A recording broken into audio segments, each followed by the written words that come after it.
नमस्कार, स्वागत है आप सभी का मेरे YouTube चैनल पर। बात करेंगे, देखिए ये वीडियो मैं अपने उन दोस्तों के लिए बनाने वाला हूँ जो मेरे दोस्त सीए ज्वाइन करना चाहते हैं और कोर्स के बारे में जानना चाहते हैं कि कौन कौन से सब्जेक्ट्स होते हैं, कितने सब्जेक्ट हैं, क्या पूरा ये कोर्स होता है। उसके बारे में मैं आपको ब्रीफ करने वाला हूँ। क्या फीस स्ट्रक्चर है, कैसे क्लासेस लेनी होती है, सब मैं आपको एक बार इस वीडियो में ब्रीफ कर देता हूँ। देखिए, सबसे पहले मैं आपको बता दूं तो देखिए, इसके अंदर अगर आप बात करें सीए कोर्स के अंदर 3 लेवल होते हैं। पहला लेवल आपका होता है सीए फाउंडेशन, दूसरा लेवल आपका होता है सीए इंटर और इंटरमीडिएट भी आप कह सकते हैं, और तीसरा लेवल आपका होता है सीए फाइनल। ये 3 लेवल होते हैं। और अगर आप बात करें एंट्री की, बात करें सीए कोर्स के अंदर, दो तरीके से आपकी एंट्री हो सकती है। एक एंट्री होती है आपकी फाउंडेशन रूट से, दूसरी एंट्री होती है आपकी डायरेक्ट एंट्री रूट से।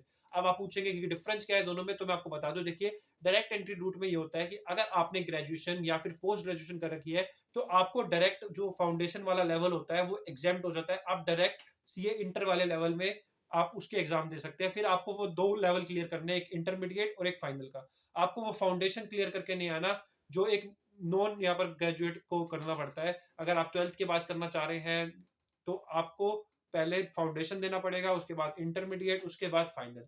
अगर बात करें फाउंडेशन के बारे में, अगर आप न्यू कोर्स के बारे में बात करें तो 4 पेपर है। अगर आप मैं आपको बताऊं, देखिए, एक आपका अकाउंटिंग हो गया, बिजनेस लॉ हो गया, और एक आपका क्वालिटेटिव यहाँ पर एप्टीट्यूड, और एक बिजनेस इकोनॉमिक करके, ये 4 पेपर अब आपके यहाँ पर आपको फाउंडेशन में मिलेंगे। उसके बाद जब आप फाउंडेशन को भी देखिए, क्लियर करना इतना आसान नहीं होता, उसके लिए भी प्रॉपर आपको पढ़ाई करनी पड़ती है।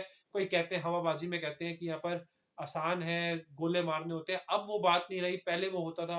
यहाँ पर कहा जाता था ऐसा कि ये सीपीटी बहुत इजी से निकल जाता है, लेकिन आजकल फाउंडेशन को भी क्रैक करना यहाँ पर एक बड़ा टास्क होता है। उसके लिए भी आपको प्रॉपर तरीके से यहाँ पर मेहनत करनी पड़ेगी। देखिए, फाउंडेशन तो देखिए होता है एक एंट्री लेवल आपके सीए के अंदर।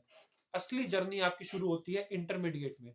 इंटरमीडिएट में जब आपकी जर्नी शुरू होती है, वहां आपको पता लगता है, रियलाइज होता है कि आप किस कोर्स के अंदर आए हैं। और अब आपको देखिए एक नया रूल, जो अब नए कोर्स की अगर बात करें तो इसमें क्या हो गया है। अब मे 24 ऑनवर्ड्स पहले आपके होते थे 8 पेपर यहाँ पर आपके इंटरमीडिएट में, और 8 पेपर आपके होते थे यहाँ पर फाइनल लेवल पर।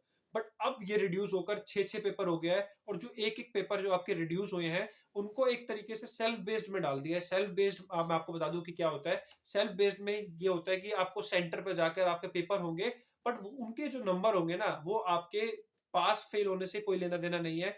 बट एक वो कंपल्शन डाल दी है कि आपको अगर पेपर में बैठना है तो वो पेपर को आपको क्लियर करना है। वो एक तरीके से, अगर मेरे कुछ दोस्तों को पता हो, सेंटर बेस्ड एग्जाम होते हैं, जिसमें जैसे आपके एडवांस आईटीटी, अगर आप किसी को पता हो कि एक एग्जाम होता है जो आपको क्लियर करने के बाद ही आप यहाँ पर अपना मतलब फाइनल का एग्जाम में बैठ सकते हैं। तो ये होता है, उस तरीके से सेल्फ बेस्ड चलेगा। उसकी इतनी ज्यादा टेंशन की बात नहीं है।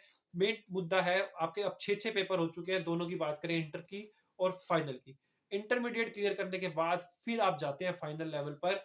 और आपको अब आप पूछेंगे कि कितने साल लग जाते हैं इस कोर्स में। देखिए, अगर आप इस कोर्स के बारे में मैं आपको मिनिमम आपको बता दूं तो इस कोर्स में आपको 4 साल तो मान के चलिए। अगर आप हर चीज फर्स्ट अटेम्प्ट में निकालेंगे तब भी आपको कम से कम आपको 4 साल लगेंगे।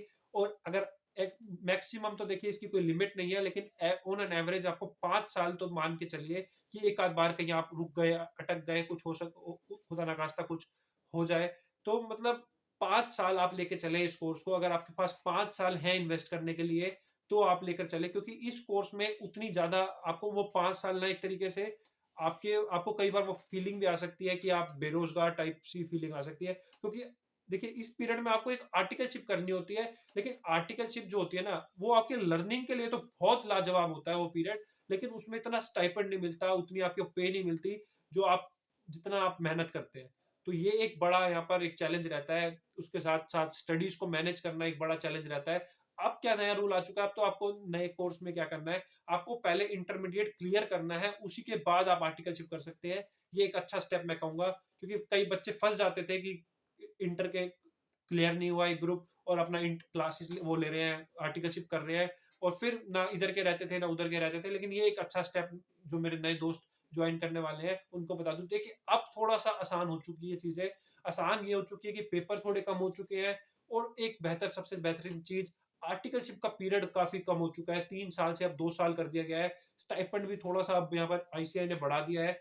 तो यहाँ पर कुछ अच्छे स्टेप्स लिए आईसीआई ने। और अगर मेरे दोस्त, अगर आप करना चाहते हैं तो देखिए, सोच समझ कर इस कोर्स में आए। ये कोर्स लाजवाब है, ये डिग्री की एक अलग पहचान है, एक अलग वैल्यू है, एक सबसे टफ कोर्स माना जाता है। कॉमर्स स्टूडेंट्स के लिए तो ये सबसे मुश्किल सब्जेक्ट है। आप यूपीएससी की बात करें, उस मतलब उन लेवल के साथ भी, उन पेपरों के साथ भी आप कंपेयर करते हैं कई लोग कि उस लेवल के एग्जाम होते हैं, एक अच्छे लेवल के एग्जाम होते हैं इनके। तो देखिए, इतना मुश्किल नहीं है जितना हवा बना देते हैं लोग, लेकिन मेहनत चाहिए, कंसिस्टेंसी चाहिए, पेशेंस चाहिए। अगर आपके पास पेशेंस है, कंसिस्टेंसी है, गिर के उठने का दम रखते हैं, तब आप इस कोर्स में आए। अगर आप घबरा जाते हैं छोटे से फेलियर से, फिर ये कोर्स आपके लिए नहीं बना है। और अगर आप कंसिस्टेंट नहीं हो सकते, अगर आप कुछ आपको त्याग करने पड़ेंगे इस कोर्स में अगर आना है, कुछ आपको चीजें छोड़नी पड़ेगी, शादियां छोड़नी पड़ेगी, फंक्शन छोड़ने पड़ेंगे, आपको अपना मोबाइल से भी कुछ टाइम के लिए दूरी बना के रखनी पड़ेगी, सोशल मीडिया से दूरी बना के रखनी पड़ेगी। तो ये बहुत सारी चीजें हैं जो एक कोर्स में आपको आने पर फेस करनी पड़ेगी। इसलिए मैं चाहता हूँ आपको हर चीज क्लियर कर दूं। अगर अब मेरे दोस्त पूछेंगे फीस के बारे में, तो देखिए इस कोर्स में इतना महंगा कोर्स नहीं है, ये बहुत सस्ता कोर्स है। अगर आप बात करें सस्ता इन द सेंस, अगर आप खुद पढ़ने वाले बच्चे हैं, वो थोड़ा सा मुश्किल हो जाता है, लेकिन अगर कई लोग खुद भी पढ़ लेते हैं और काफी आजकल रिसोर्सेज यूट्यूब पर है, तो आपके लिए मैं आपको बताऊं 50-60 हजार, ये 70 हजार के अंदर अंदर ये मैक्सिमम, ये एग्जाम फीस, रजिस्ट्रेशन फीस सब मिला मुलू के, इससे ज्यादा आपका खर्चा इस कोर्स में नहीं आने वाला। मैं आपको बता रहा हूँ, इतना ही खर्चा इस कोर्स में आता है। और बात करें जो खर्चा जो आता है, वो आता है कोचिंग्स का। कोचिंग्स कुछ महंगी है, कुछ सस्ती कोचिंग्स भी है, इतनी मतलब बहुत महंगी भी नहीं है। काफी सब्जेक्ट्स की तो फ्री लेक्चर्स यूट्यूब पे मिल जाएंगे आपको, खुद करने वाले खुद भी कर जाते हैं। तो इस कोर्स में पैसों का तो देखिए, अगर आप बात करें बाकी कोर्सेज से, सबसे सस्ता ये कोर्स है।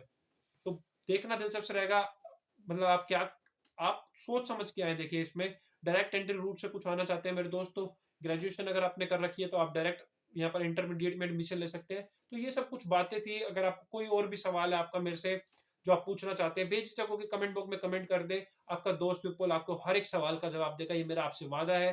टेलीग्राम पर मैसेज कर दें, व्हाट्सएप पर मैसेज कर दें, कहीं पर भी मैसेज कर दें, मेरे नंबर हर जगह आपको प्रोवाइड कर रखे हैं। अभी के लिए आपसे अलविदा चाहूंगा। अभी के लिए tata bye bye, see you, bye bye.